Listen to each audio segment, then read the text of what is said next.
एक दिन चार दोस्त अपनी गर्मियों की छुट्टियों में कहीं घूमने जा रहे थे। उनके नाम थे नितिन, मोहन, मनोज और राजू। वह चारों एक बहुत ही सुंदर टूरिस्ट प्लेस पर घूमने जा रहे थे। जब वह चारों उस जंगल के रास्ते से गुजर रहे थे, उसी समय एक जंगली हिरण उनकी गाड़ी के सामने भागता हुआ आ रहा था, जिसे नितिन देख लेता है और उसे बचाने के लिए वह तुरंत अपनी गाड़ी को दूसरी ओर मोड़ लेता है, जिसकी वजह से उनकी गाड़ी एक बड़े से पेड़ में जाकर टकरा जाती है। वह हिरण तो वहां से बचकर निकल जाता है, लेकिन उनकी गाड़ी की हालत बहुत खराब हो जाती है। वह चारों दोस्त अपनी गाड़ी की ऐसी हालत देखकर बहुत दुखी होते हैं और अब उन्हें पता चल चुका था कि उनकी समर ट्रिप पूरी तरह से खराब हो चुकी है। आज तो हम बाल बाल बचे हैं, नहीं तो तुमने तो हमें ऊपर पहुंचाने का पूरा बंदोबस्त ही कर दिया था। इसमें मेरी कोई गलती नहीं है, सारी गलती उस हिरण की है। मैंने तो उस हिरण को बचाने की कोशिश की, लेकिन उसी की वजह से हमारे साथ ये हादसा हो गया। अब तुम दोनों इस तरह लड़ते ही रहोगे या कोई इस गाड़ी को ठीक भी करेगा? इसके बाद राजू और नितिन गाड़ी को रिपेयर करने की कोशिश करने लगते हैं। तभी एक विचित्र प्राणी उनकी तरफ धीरे धीरे बढ़ने लगता है। वह दौड़कर उनके और करीब जाता है और उन सभी को छुप छुप कर देखने लगता है। मनोज, क्या तुमने कोई आवाज सुनी? हाँ, मैंने सुनी।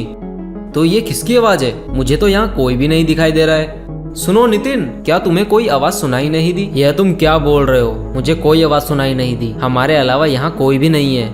उस जंगल में रहने वाला यह सबसे डरावना और खूंखार मॉन्स्टर था। इसके बाद वह अचानक से उन दोनों के सामने आ जाता है, जिसे देखकर वह दोनों बहुत डर जाते हैं। इससे पहले कि वह दोनों वहां से भागते, वह मॉन्स्टर मनोज पर एक जादुई हमला करता है, जिससे वह हवा में उड़कर धड़ाम से जमीन पर गिर पड़ता है।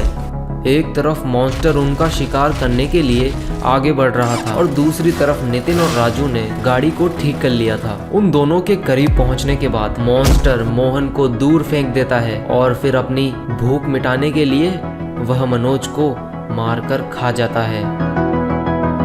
यह सब होता हुआ मोहन और गाड़ी में बैठे हुए वह दोनों देख लेते हैं। इसके बाद वह दोनों अपनी जान बचाने के लिए वहां से भाग जाते हैं और उन्हें मोहन को वहीं छोड़ना पड़ता है। मोहन भी अपनी जान बचाने के लिए वहां से भागने की पूरी कोशिश करता है, लेकिन बदकिस्मती से वह मॉन्स्टर उसे देख लेता है और उसे पकड़ने के बाद वह उसे भी मारकर खा जाता है। उन्हें खाने के बाद मॉन्स्टर की भूख मिट जाती है और वह वापस जंगल में चला जाता है। नितिन और राजू जब मॉन्स्टर को देखते हैं तो वह भी अपनी गाड़ी को लेकर जंगल में उसके पीछे पीछे जाने लगते हैं। मॉन्स्टर अपनी गुफा पर पहुंचने ही वाला होता है और पीछे पीछे वह दोनों भी वहां पहुंच जाते हैं। उसके गुफा के अंदर जाने के बाद वह दोनों दूर खड़े होकर उसे देखने लगते हैं। नितिन और राजू उस मॉन्स्टर के बारे में जानने के लिए उस गुफा में जाना चाहते थे, इसीलिए वह दोनों उसके बाहर आने का इंतजार करते हैं। कुछ देर बाद उस मॉन्स्टर को फिर से भूख लगती है और वह बहुत गुस्से में बाहर आता है। इसके बाद वह शिकार करने के लिए फिर से जंगल में चला जाता है और इधर इस समय का फायदा उठाते हुए वह दोनों उसकी डरावनी सी दिखने वाली गुफा में चोरी छुपे घुस जाते हैं, ताकि वह दोनों मिलकर उस बुरे मॉन्स्टर को मारने का रास्ता ढूंढ सके। यह पता लगाने के लिए वह दोनों उस गुफा के चारों ओर देखने लगते हैं। तभी निखिल को एक किताब दिखाई देती है। उसे देखकर निखिल उस किताब के पास जाता है और उसे उठा लेता है।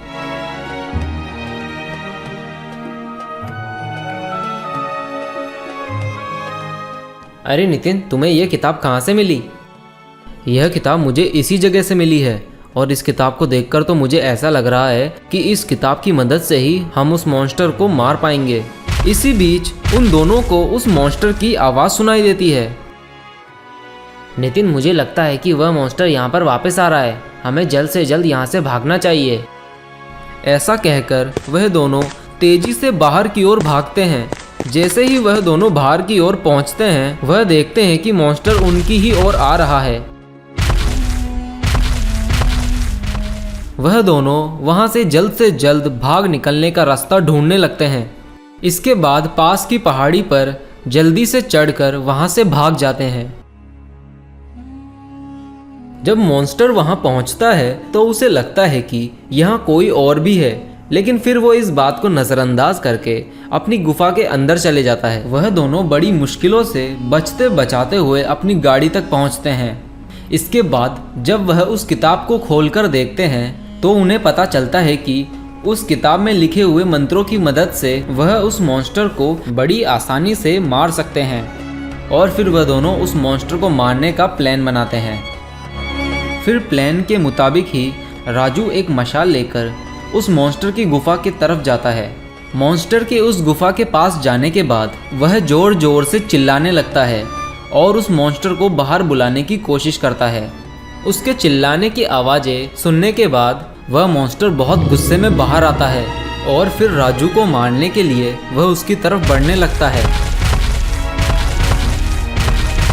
लेकिन तभी उस मॉन्स्टर के चारों ओर आग लग जाती है। यह आग निखिल ने ही उस जादुई किताब की मदद से लगाई थी। राजू भी यह देखकर खुश होता है कि उनका प्लान काम कर रहा है। फिर निखिल उस मंत्र को पढ़ना शुरू करता है, जिस मंत्र से उस मॉन्स्टर का अंत होगा। लेकिन ये क्या, उस मंत्र का असर तो उस मॉन्स्टर पर चुटकी भर भी नहीं हुआ।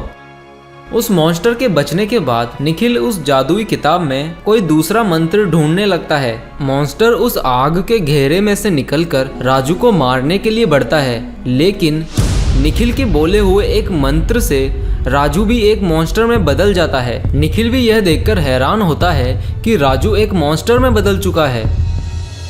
इसके बाद राजू और वह बुरा जादूगर दोनों लड़ना शुरू कर देते हैं।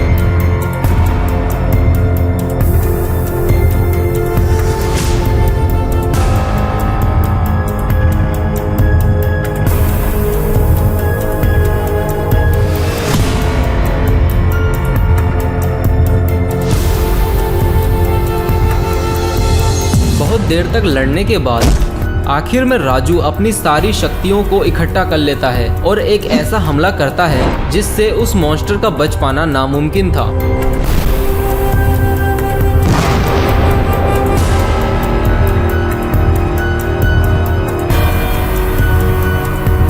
और इस तरह राजू के हाथों उस मॉन्स्टर का अंत होता है।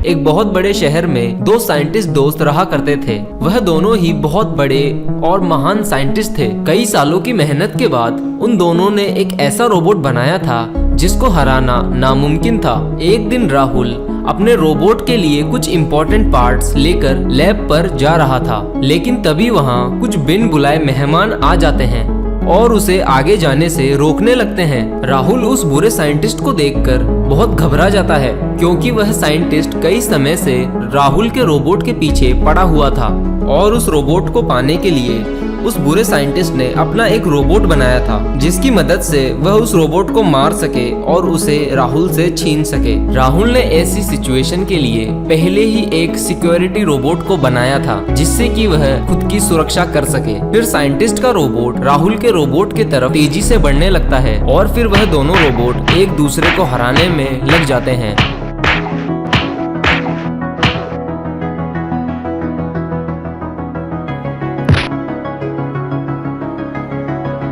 कुछ देर बाद विनोद को इस बारे में पता चलता है। फिर विनोद अपने घर पर पहुंचकर अपनी सुपर बाइक को लेकर निकल पड़ता है और उस साइंटिस्ट के रोबोट ने राहुल के रोबोट को बुरी तरह से हरा दिया था। यह देखकर राहुल काफी हैरान हो जाता है। इसके बाद वह रोबोट राहुल को भी बुरी तरह से मारने लगता है। कुछ ही देर में विनोद अपनी सुपर बाइक को लेकर वहां पर पहुंच जाता है। जंगल में पहुंचने के बाद विनोद भागता हुआ राहुल के पास जाता है और वह राहुल को मरा हुआ देखकर बहुत दुखी होता है।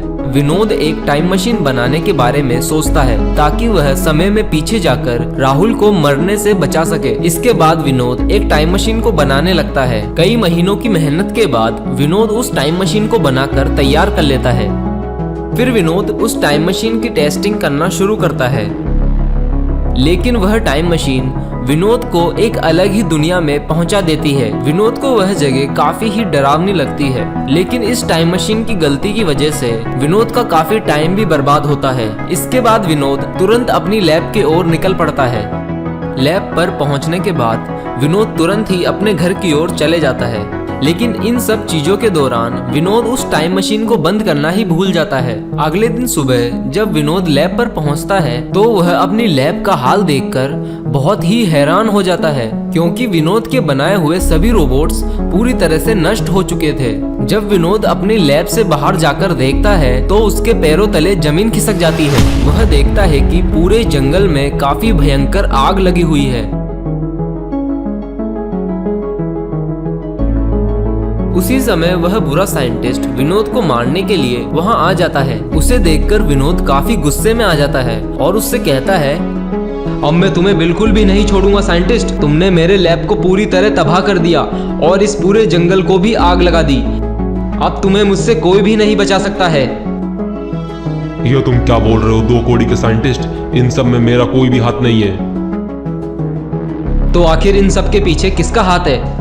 तभी अचानक वह एलियन उस साइंटिस्ट के पीछे आ जाता है और फिर उस साइंटिस्ट पर वह हमला कर देता है। उस एलियन को देखकर साइंटिस्ट का रोबोट बहुत डर जाता है और वहां से भागने लगता है। वह एलियन विनोद पर हमला करने के लिए आगे बढ़ने लगता है, लेकिन तभी विनोद का रोबोट वहां पहुंच जाता है और इस तरह वह विनोद को बचा लेता है। उस रोबोट को अपने रास्ते में आता हुआ देखकर वह एलियन बहुत गुस्से में आ जाता है और फिर उन दोनों के बीच फाइट शुरू हो जाती है।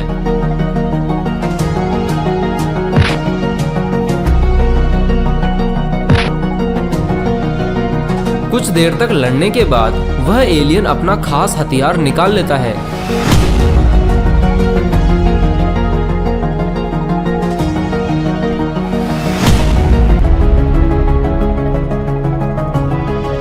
रोबोट के कई कोशिशों के बाद भी वह उस एलियन का मुकाबला नहीं कर पा रहा था।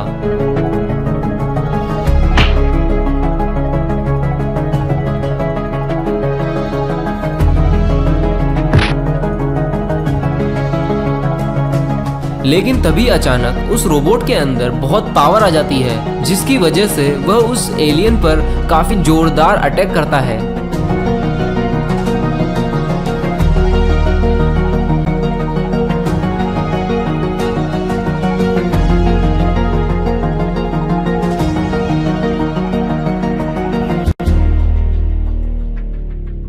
और इस तरह वह रोबोट उस एलियन को आसानी से मार देता है।